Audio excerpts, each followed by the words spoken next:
I'm excited to help, hopefully motivate you for the real reasons why you guys, I'm the mom of the deceased child pleading with you to keep getting the word out because you need to save lives, right? And so that's why I come out on the stage and talk about this topic that's super hard for me to talk about. But I'm willing to do it if it motivates you and helps you to get out there and make people more aware. I am a little nervous because this is a topic that's super sensitive to me and it's hard for me to talk about. But like I said, I'm glad that I can do it.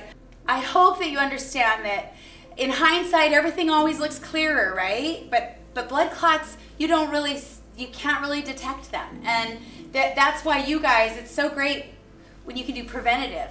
I just read a book recently called The Rabbit Effect, which if you've never read it, you should read it. Amazing about all the medical, how our medical community runs. And in it, she states that we spend 80 to 90% of, well, the US, first of all, spends more money than any other country on medical.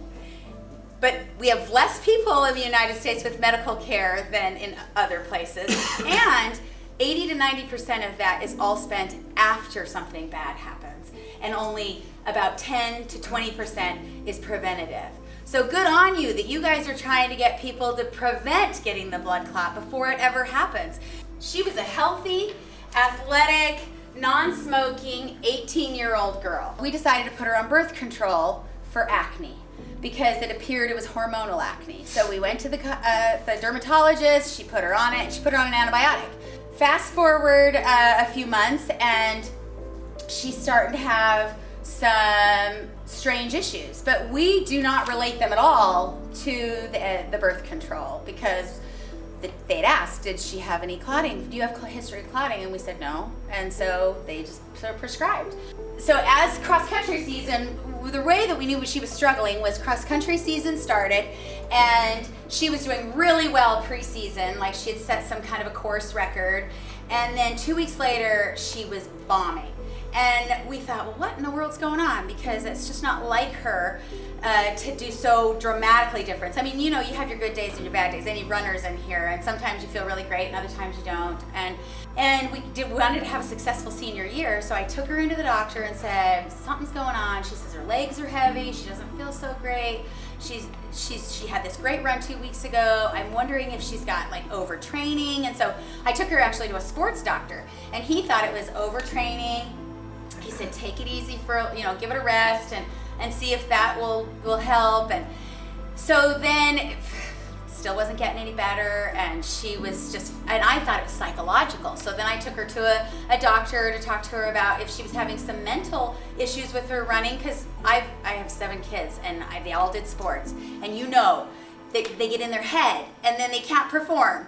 And so I was like, well, maybe this is in your head because you got universities looking at you, a lot's riding on you. So we went down that avenue, and she just kept trying to do these mantras over and over while she would run and do all this stuff. Nothing was helping. And then she started having some pain. One night she was having a hard time breathing. So we went into the doctor, and the doctor said, I think she has pleurisy. He took an x-ray and he said, I think she's got an infection around the lining of her lungs. Thought that's what it was. So we were taking care of that. Her very last meet in high school, she's running, and she used to be top 1, 2 all high school. She's not even in the top 7 anymore, which means you're not varsity anymore. She's down at the rear of everybody finishing. Her younger sister is now up in the top 7, beating her. She's the captain. She's running like lethargic. And some friends of ours that had seen her run all those years too, we were all crying watching her because we just knew she was struggling with something, and we couldn't figure out what it was, and all her little dreams that she had were starting to fall apart. I mean, we were taking this all super serious, but nobody thinks 18-year-old girl on birth control that's young, doesn't smoke, healthy, they just don't think, oh, she's forming a blood clot. That's what this all is. By the time she passed away, a third of her lung was gone from passing lots of little clots. So in hindsight, when she was running that race, looking lethargic and struggling to breathe, she was working as hard as she possibly could with missing lung capacity. So anyway, she'd gotten her wisdom teeth out. That was another thing that we did. And that being under anesthesia can cause clots, being sedentary in the healing process, plus your body immediately starts clotting to clot up those 4 holes that you've made. So she's got clotting, and unbeknownst to us, we had a genetic predisposition to clotting that we discovered after she passed. So had we known all that, had we known that about her, we never would have put her on birth control. We would have had her use your machines after the wisdom teeth even, because that is a surgery that would require something like that, and we didn't know. So it's a shame that these were all preventative things had we been able to, just even if it was routine, right? Like if it was routine that they put them on, whether they know your genetic history or not, that would have been a great thing to have happened. The night before she passed, she was complaining of a pain right here in her leg. If you're a runner, you have pains, right? Runners need to stretch a lot. So I'm grateful for the opportunity I had, that I massaged her leg, I rolled it out with a roller, and we had a good conversation and talked and had that quality time that night.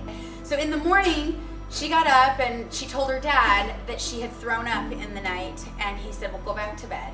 The last thing she did was she texted a friend and said, could you give Erin a ride to seminary, and put a smiley emoji. And that was super special to us, just that she was thinking of her sister, right? She found a ride for her sister and then went back to bed. And then I went to the gym. I didn't even see her. My husband came in the bedroom and said, she's gone back to bed. And I said, okay, I'll go to the gym. So off to the gym I went, and I was running, and then at the end, I got off and went to walk to leave. And this is another one of those. Why did it happen this way? I had this feeling I should go back and get back on the treadmill and run a little bit farther, because I knew Heidi was home with the kids. But she was in bed, so I don't know why I thought that. I ran 3/4 of a mile. Who gets on and runs another 3/4 of a mile? Which I don't even understand why I did that either, because had I gone home when I would, I probably could have saved her life. I got home and I walked in my living room. I walked in my house, and I walked in a way I don't normally walk in, and I saw her laying on the floor. And when kids are sick, they lay around and moan, and husbands too. And they lay around and moan, and I went walking up to her from behind and said, oh, Heidi, do you feel sick?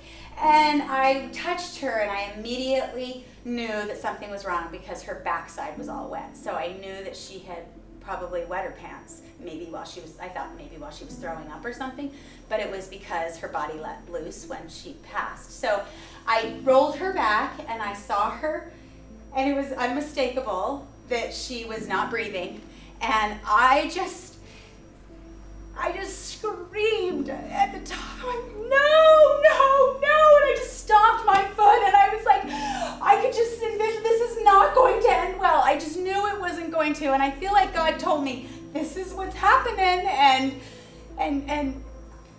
she's not gonna make it, is how I felt. Beautiful, healthy girl, right? So this is why you should be doing what you're doing, because you gotta get the word out there to people that this can happen to the least likely of them. Her doctor that missed all the signs felt so terrible when I called him when she was in ICU. I said, Heidi is in ICU, and I think she's gonna pass away. He was out of town. They patched me through to him. He was 2 hours away. He drove back into town and met them at the hospital. What doctor does this? He met him at the hospital and said, tell me what to do to help. Like, I want to help her. She's my patient. And I don't know what we missed.